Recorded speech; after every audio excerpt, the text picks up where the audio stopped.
Welcome to This Explainer. Today, we're going to dive right into the incredibly fascinating Water Act of Bhutan.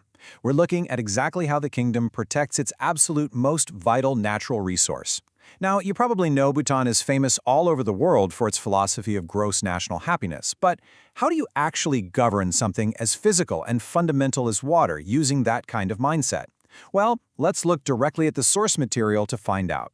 This legislation was passed by the Parliament of Bhutan back in 2011, and it carries incredible official authority.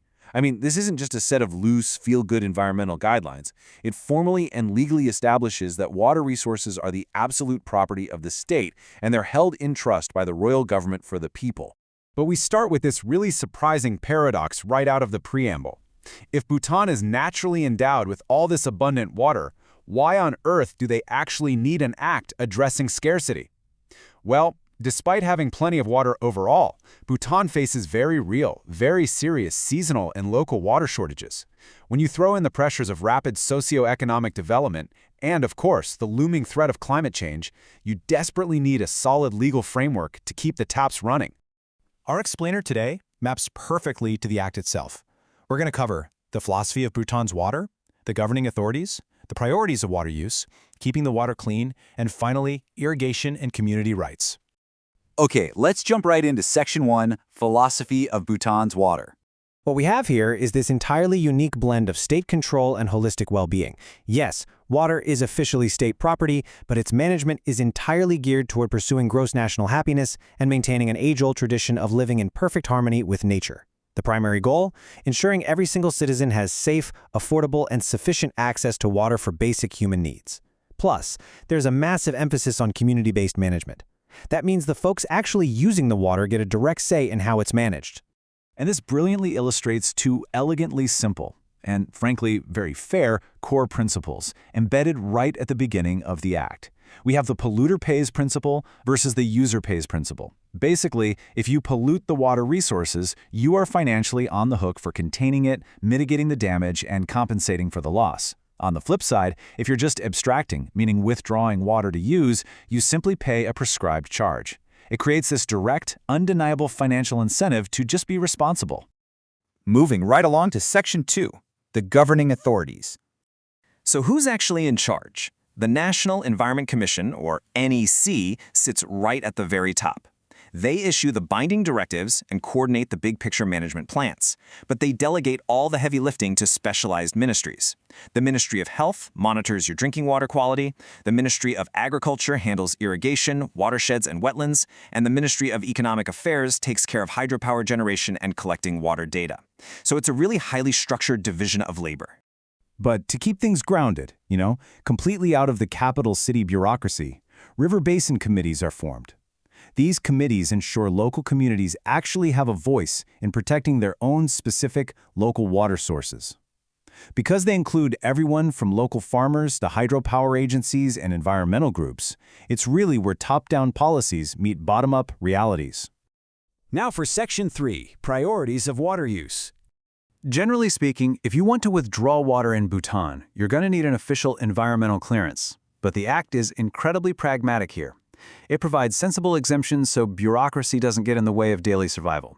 You absolutely do not need clearance for basic household use or small-scale irrigation.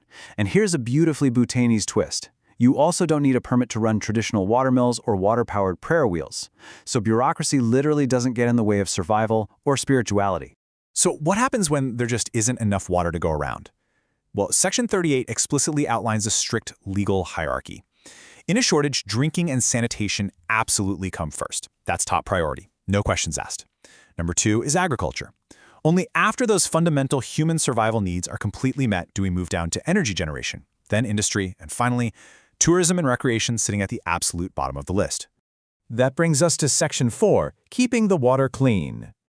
The crucial takeaway here is that discharging effluent, meaning releasing liquid waste, isn't just some free-for-all.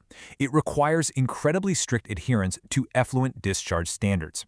And, more importantly, the law mandates that any effluent literally must be treated using the absolute best available technology before it ever touches the environment.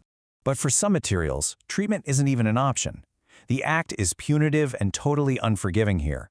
It completely, explicitly bans the discharge of chemical, radiological, radioactive, medical, or any other hazardous waste into any water body, period. Furthermore, zero discharge of any kind of effluent is allowed into water resources that are meant for drinking. Finally, let's look at Section 5, Irrigation and Community Rights. Picture two farming neighbors.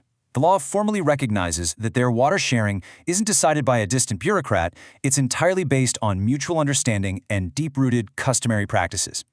The allocation of water depends heavily on the size of their land holdings, and similarly, the physical sweat equity, the labor they have to contribute to maintain that channel, is strictly proportional to the size of their land holdings. Now, what if someone new wants to tap into that local network? If a new user wants to join an existing irrigation channel, they can't just, drop a pipe in and start siphoning water. No way. They absolutely must negotiate a formal agreement with the existing beneficiaries first. Without a handshake and a solid agreement, a new user has zero legal claim to water from that channel. Just look at the incredible fairness engineered into this system.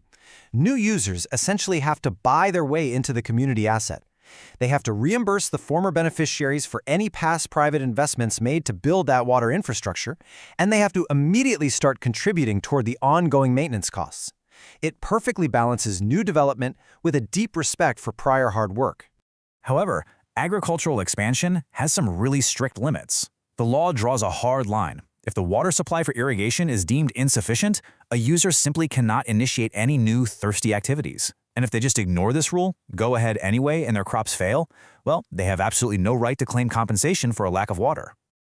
To get really specific, the Act explicitly states that a farmer literally cannot turn their dry field, which they call kamjing, into a wet field, or chuzing, if the community doesn't have the extra water to spare. It's a tough rule for sure, but a highly necessary one to protect the existing community's food supply and overall harmony. And this brilliant caveat really brings the whole thing together. Ancient traditions and customary practices of water allocation are highly respected by the law, but only as long as they remain completely fair and equitable. If an old tradition results in denying water to anyone, including the folks living upstream or downstream, it instantly loses its legal standing. Ultimately, fairness to all citizens is the absolute trump card in Bhutanese water law. So this leaves us with a really vital question to ponder. How does the water policy in your own community or your own country compare to this incredibly unique blend of strict legal structure, localized management, and the overarching pursuit of gross national happiness? Are we managing our own most vital resources just to survive or to truly thrive? It certainly makes you view a simple, clean glass of water a little differently, doesn't it? Thank you so much for joining me on this explainer. Keep questioning, keep learning, and I'll see you next time.